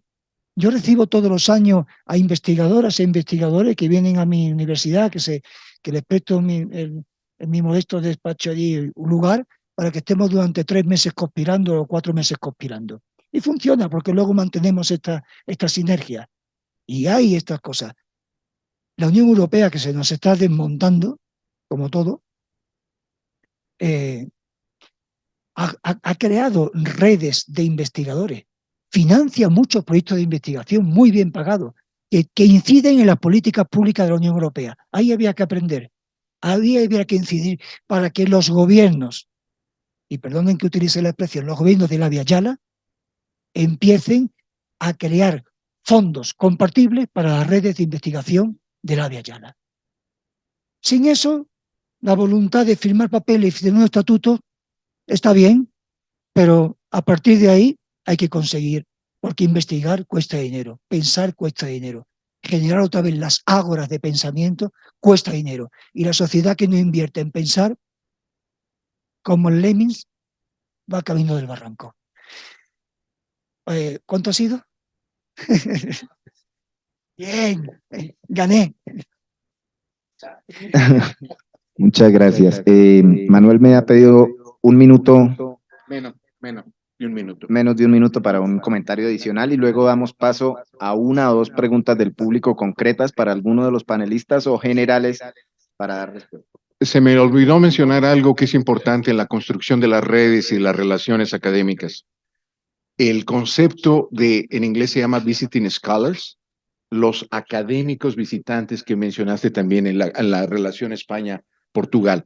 Esto yo he visto que ha sido lo más productivo en poder desarrollar y mantener relaciones, porque llegan los académicos, están quizá por un mes, 2 meses, pero ya se mantiene una relación de productividad y empieza uno a planear de qué manera podemos ya después institucionalizar la relación. Visiting Scholars, ustedes busquen qué instituciones a donde quieren ir y mantengan esa relación, porque es fundamental. Y claro, y no requiere mucho dinero. Muchas gracias. Entonces damos espacio para... Vale, hacemos la ronda de preguntas y procedemos luego a contestarlas. Si nos pueden decir su nombre. Bueno, soy Benecir Vega, periodista de profesión y educomunicadora de vocación. Y tengo 2 preguntas puntuales. La primera para Gisela y la segunda un poco abierta, siendo que todos los panelistas han tocado un poco el punto. La primera es sobre investigación, academia y universidad, enfocándome un poco o contextualizando el caso de Ecuador.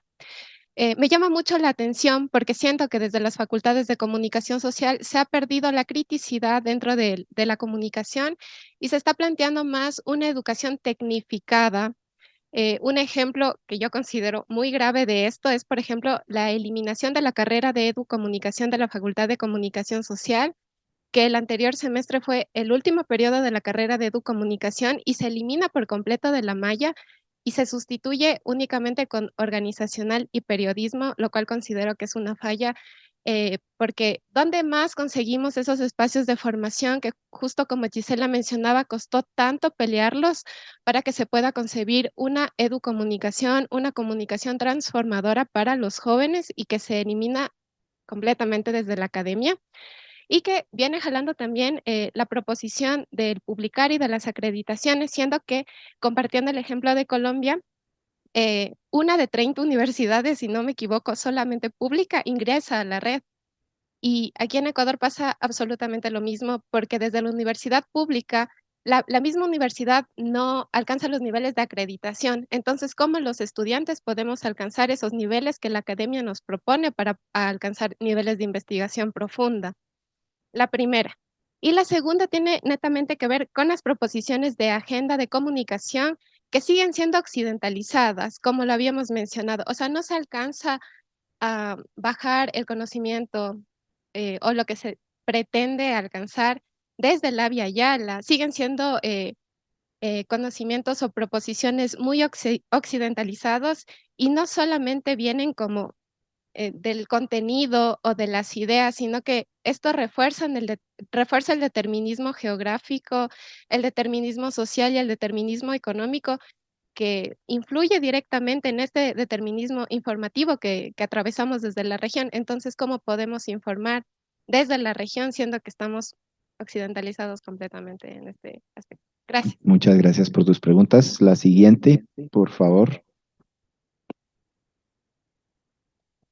Gracias, muy buenas tardes. Arely Franco, periodista, docente de la Universidad de El Salvador y directora Región Centroamérica de FELAFAX.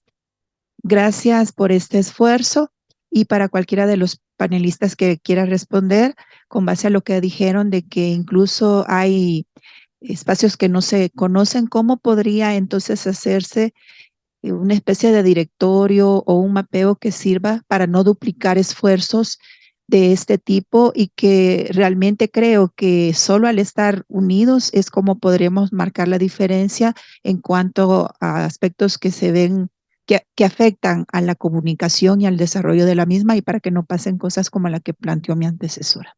Gracias. Gracias, Arely. La siguiente pregunta, creo que tenemos esta y alguna otra más. Perfecto, cerramos con estas 3 preguntas. Vale. Hola, soy Zuliana Lainez, periodista de la Asociación Nacional de Periodistas del Perú. Hola, un gusto encontrarte. Primero, gracias por la balconada esperanzadora. La verdad que no desde una mirada pesimista, pero uno siente cotidianamente que estamos perdiendo la batalla, ¿no? Porque hay mucha más acreditación, pero la calidad de los egresados de comunicación y periodismo cada vez es peor, y lo digo siendo docente universitaria también.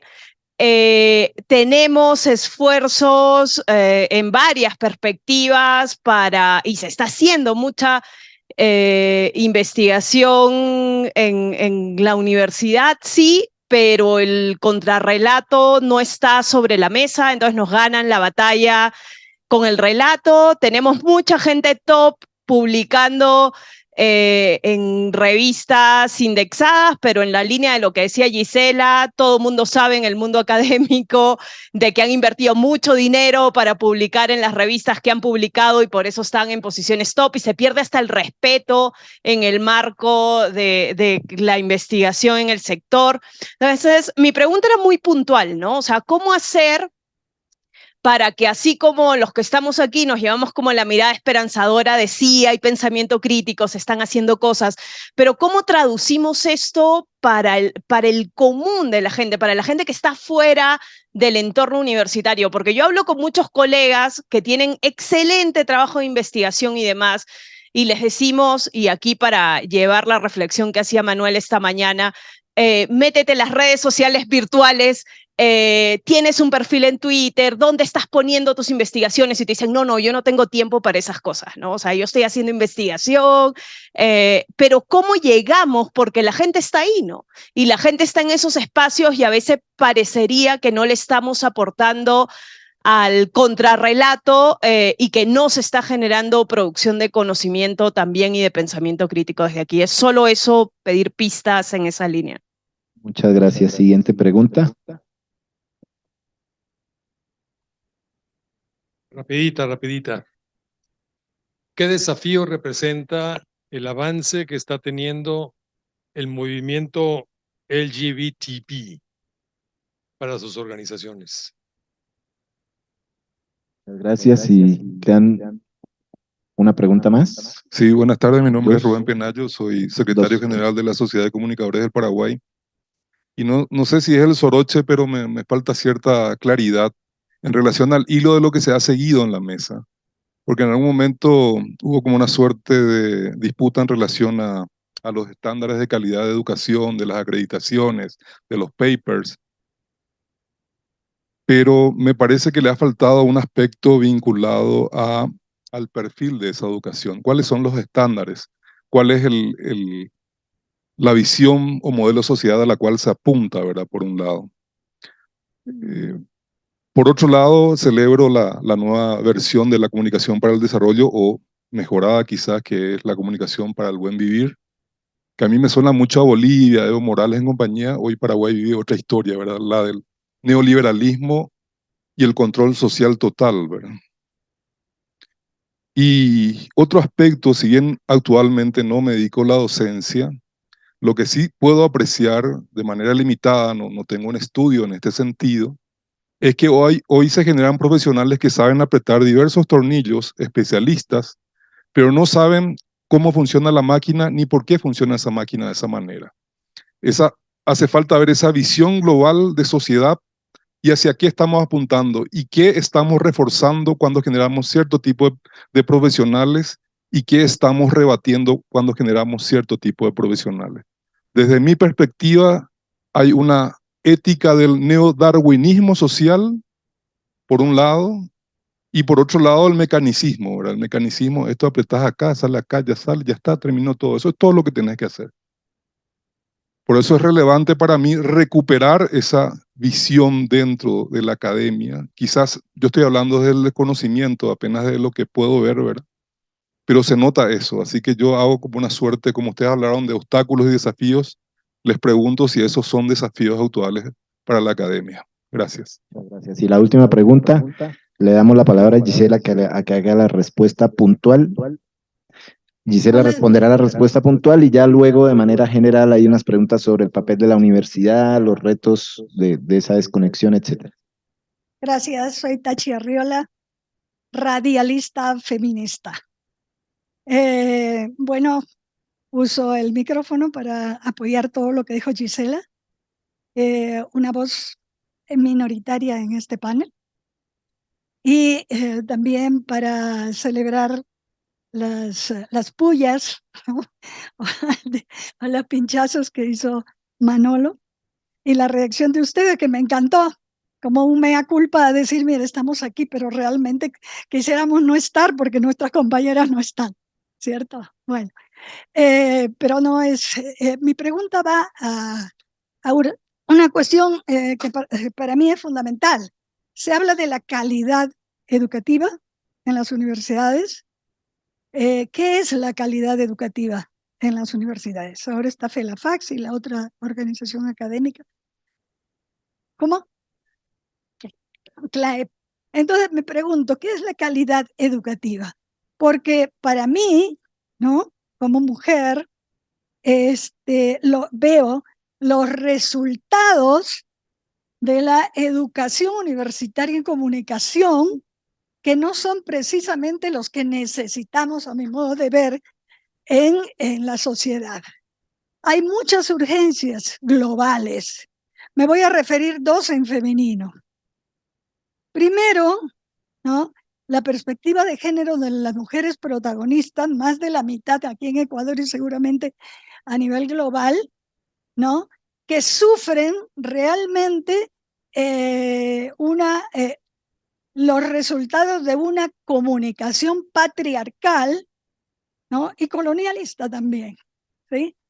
Entonces, es el primer punto. Necesitamos que dentro de la calidad educativa, pienso yo, ¿no? Estén los estudios de género, pero no solamente en los posgrados, sino desde los pregrados y todo.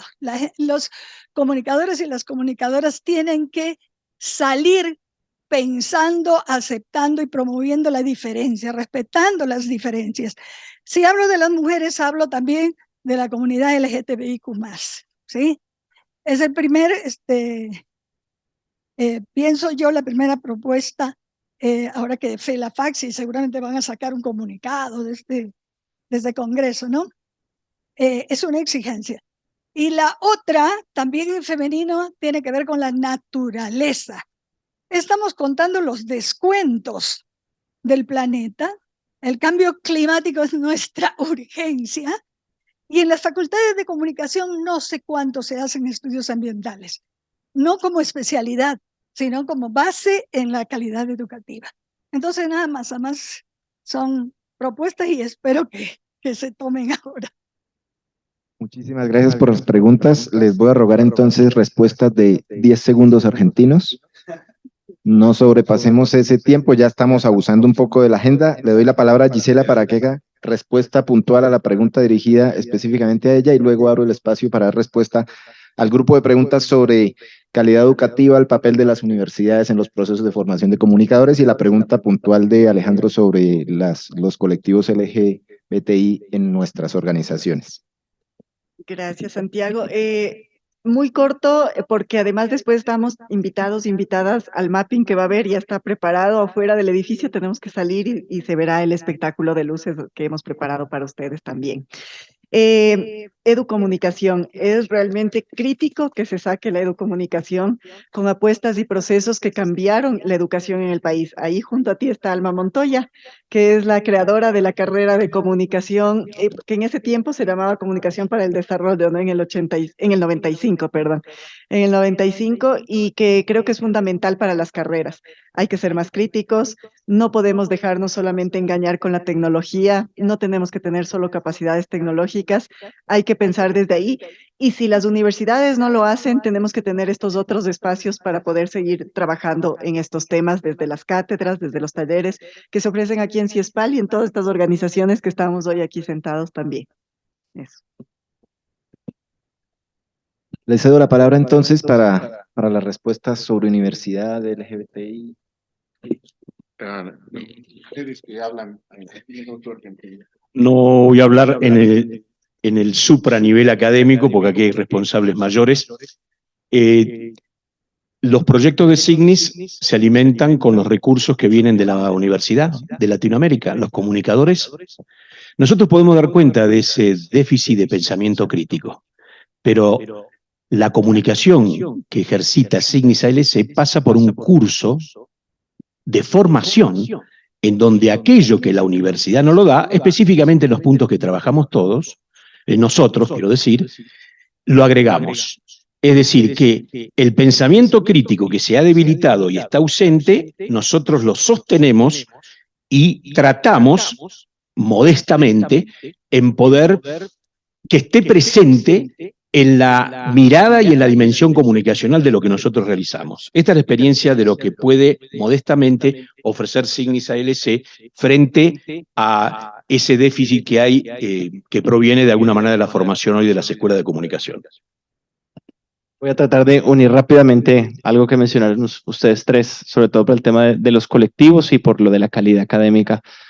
En el caso del CLAEP, la acreditación es completamente voluntaria y es un proceso al que una universidad postula de manera libre. Eso lo separa radicalmente de las acreditaciones nacionales, que son totalmente impuestas y obligatorias. Luego, en ese proceso, cuando la universidad libremente se presenta, la calidad académica daría como para hacer un congreso de esta magnitud, de esa categoría, pero en el caso técnico y práctico nuestro, son 7 estándares que básicamente buscan que la propuesta que tiene la universidad sea realidad, se haga realidad, ¿cierto? Que su propuesta, lo que propone en profesores, investigación, misión, visión, vinculación, investigación, etcétera, lo cumpla dentro de la libertad. No hay ningún tipo, evidentemente vemos ahora en el último encuentro que tuvimos, una reacción en torno a estos temas de las diversidades por parte de los estudiantes muy marcada, pero es parte de la libertad y está completamente bienvenida y abierta, ¿cierto? Nunca, digamos que en ese proceso lo que nosotros, además de empoderar a la unidad académica que se presenta a la acreditación en su libertad y en su dignidad de lo que propone, no imponemos nada. Por eso también dije al principio que la acreditación de CLAEP no es una acreditación netamente cuantitativa. No vas a ver en ningún estándar que dice cuántos Q1 publica el profesor por no, ¿cierto?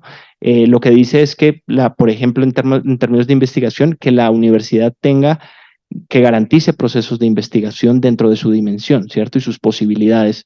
Tenemos universidades que tienen más de 100 profesores y publican 500 artículos al año, y tenemos otras universidades pequeñas, por ejemplo, en Bolivia, donde publican 5, 6, 8 artículos al año y también está acreditada la universidad. Entonces, es un modelo que respeta justamente la libertad, busca entender esa calidad académica dentro de la dimensión de cada una de las facultades. En todo caso, yo quisiera referirme concretamente a la pregunta que ha hecho la compañera. Yo había hablado del buen vivir, ¿verdad? Que no se circunscribe a un país. Es una filosofía mayor y no es pasado, se alimenta de esa filosofía ancestral, pero es presente y es construcción colectiva. Y entonces, cuando hablaba del buen vivir, también nos planteamos el desafío, si aspiramos a un buen vivir, ¿cómo hacer la comunicación en ese buen vivir? ¿Qué significa en ese contexto hacer comunicación de buen vivir? El mes pasado estuvimos las redes de ALER reunidos en Guatemala. Y entonces, en el programa, claro, nosotros, con todo el pensamiento occidental, pusimos primera acción, espiritualidad. Una ceremonia espiritual. ¿Cuánto le pusimos? Una hora, ¿no? Empezó a las 8 y terminó a las 12 del día. Eso es comunicación. ¿Cómo nos planteamos esa forma de comunicar en estos contextos donde tenemos la mirada occidental? Ese es un desafío que desde luego que pasa por procesos de esta famosa palabrita de construcción y cómo vamos construyendo precisamente otros nuevos elementos comunicativos que respeten precisamente esas otras maneras de comunicar. Los Cucama en la selva peruana conversan con el río, o cualquier pueblo, comunidad, conversa con el río, porque el río comunica y tiene vida. Y así podríamos poner... Entonces, nos planteas un desafío tremendo que no te lo puedo contestar en este momento. Gracias por la pregunta.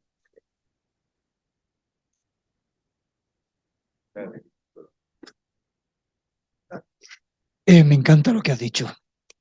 Yo les digo siempre a mis estudiantes por la mañana, hoy vamos a pensar, y ellos saben que yo les voy a provocar, para provocar en todos los sentidos, para agitarlos, ¿no? Con algunas propuestas bárbaras, para ver si alguno dice, no, profe, por ahí no podemos ir, no, pero les provoco.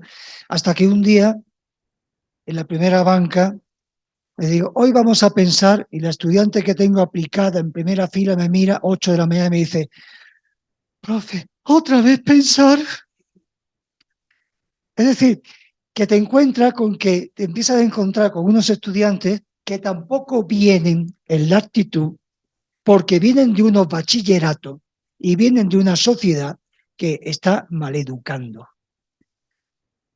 Y a veces alucina uno y dice, bueno, en un país como España tenemos un ejército de más de 400.000 personas que se dedican a la docencia y tenemos las mentes destruidas. ¿Cómo es posible esto? Algo estaremos haciendo mal. Por eso es importante. ¿Qué es lo que hago ahora?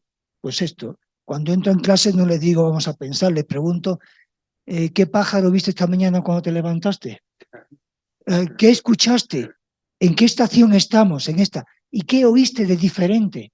Al principio se me quedan entre que les hablo en femenino, para provocar y para molestar, pero también porque uno siente que da más visibilidad. Y que después pone en primer lugar este biocentrismo del que hablo, ellos empiezan a cambiar el chip de la comunicación. Es decir, que nuestro comportamiento como docente es el que hace que ellos empiecen a mutar. Y que el día en que tú le dices buenos días a todos, ese día se levanta y dice, profe, ¿qué pasó? Y nosotras, y ellos lo han asumido, que son personas. Es decir, es nuestra actitud la que hace que funcione. Y evidentemente tenemos que crearnos guías éticas para ser capaces de transferir el conocimiento de esta manera. E insisto, una cosa, y me gustaba el ejemplo de la R1, R2, R3, ¿verdad? En Francia lo hacen diferente. En Francia hay una universidad que se dedica a la investigación y a pensar, y hay otra que se dedica a cualificar profesionalmente. ¿Vale? El que quiere cualificarse se cualifica, el que quiere pensar la comunicación para transferir conocimiento se dedica a eso. Pero ya no hay confusión ninguna. En nuestro modelo, tanto aquí como en España, la gente va a estudiar comunicación y no sabe ni lo que va a estudiar. No sabe si va a salir de profe, va a salir de periodista esclavo o va a ser capaz de construir una cooperativa y que le funcione, ¿no? O sea, intenta hacerse adulto ahí, ¿no? Es decir, tenemos unos retos terribles y tremendos, pero ¿sabéis la radiografía es muy chunga. La radiografía que se ve es de una enfermedad total, pero ya que tiene la radiografía, pues el médico tiene que saber por dónde intervenir, ¿no? Y esa es la obligación que tenemos porque remedios hay. y los conocemos, solamente es aplicar. Tu pregunta me parece muy pertinente. Mis estudiantes, tengo la suerte de que se muestran públicamente como son, no hay ningún tipo de problema. Eso sí, ahora sí son capaces de mostrarse en el aula sin complejos, exageradamente sin complejos a veces, que es una propuesta muy provocadora, pero la calle empieza a reaccionar en contra de esto. Estamos en una involución, porque molesta lo diferente y molesta el disenso y no lo entendemos. Pero tiene que ser la universidad el lugar que permita este amparo de demostración pública, ¿no? En fin, bueno, yo creo que ustedes han hecho más comentarios que preguntas y yo hago también más comentarios que preguntas. Quisiera hacerle un comentario acá a la compañera que me encantó, gracias, sí, y al compañero.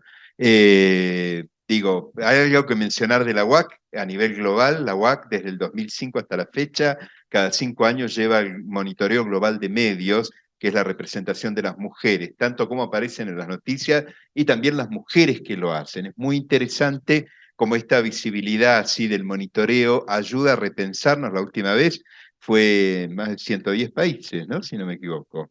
Fue realmente muy impactante, es todo voluntario, ¿sí? Lo que demuestra cuando Gisela habla de las voluntades que transforman, tiene que ver con hacer creer a nadie algo que uno mismo no cree, ¿sí? Entonces, para la UAC, el tema de lo discursivo, de la mirada y la perspectiva de género en la comunicación, es algo no solamente latente, es algo que aparece permanentemente, sobre todo en un continente como el nuestro, con más de 650 millones de hispanoparlantes, sin contar los 250 millones de brasileros que hablan portugués, donde la diferencia se nota claramente en los artículos, ¿sí? Y los pronombres.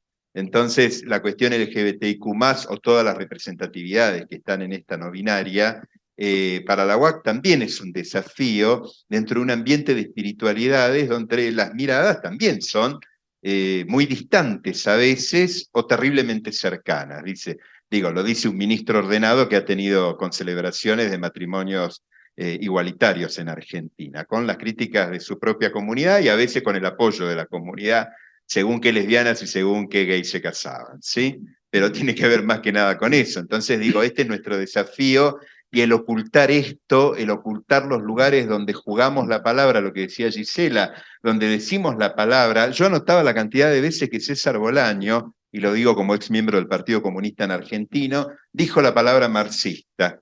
Casi lo aplaudo a la 7ª vez que dijo marxismo, porque es como que uno termina negando el valor de la palabra y la resemantización de la palabra frente a él. Che, no diga fundamentalista, capaz que se ofende, es un poco conservador. No, es un fundamentalista, ¿sí? Y cuando la gente tiene un capitalismo metido acá, ultranza, donde niegan espacios académicos de licenciaturas en comunicación social, esto hay que denunciarlo también. Entonces nosotros, el hacer el acto de memoria no es más que una provocación, siguiéndolo a Manuel, para poder provocarnos, y no solamente saber que alguna vez lo hicimos, que alguna vez fuimos capaces, sino que esto también se sigue provocando desde la memoria. Tenemos que alcanzar, me encontré hace poco con una mujer muy mayor que pensé que había fallecido. Le digo, doña Emma, ¿cómo anda después de tanto tiempo? Bien, mi querido, con los sueños intactos, con 96 años. Me pareció fantástico, nada ni nadie en 96 años le había robado a doña Emma sus propios sueños. Gracias. Muchas gracias, Leonardo. Quiero hacer una última mención para cerrar. Los panelistas entregaron a la organización un escrito donde profundizan bastante más sobre estas reflexiones y estas provocaciones que en el buen sentido de la palabra se han hecho en este panel.